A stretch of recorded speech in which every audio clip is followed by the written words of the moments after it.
呢個蛋我已經提前準備好，你哋要如果你想煎蛋嘅話，你首先要煎蛋，之後開爐，就係咁開爐。但係咧煎蛋唔可以開大火，所以令到佢細火。OK， 之後就開始倒油啦。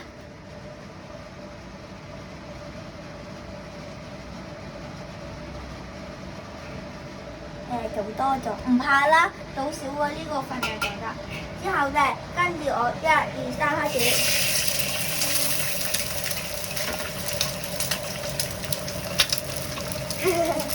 好爆炸呢個！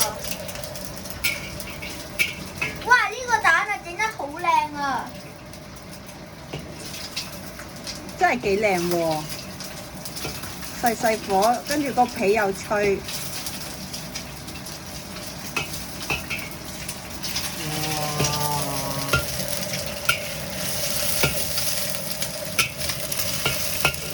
呢個一定要俾親愛嘅媽咪食添。多謝你啊，欣欣。呢個係最靚㗎，最靚嘅係俾佢食啦。全部都冇加鹽㗎，好健康。除咗有少少油，其實都算好健康㗎。咩肉嚟㗎？差唔多煎到呢步就得啦。好，之後到頭先炸蛋嘅，洗下佢咧，咁就乾淨㗎啦。乾淨咗之後咧，如果咧咁樣筆起唔到咧，你朋友仔咧就可以學我哋咁樣。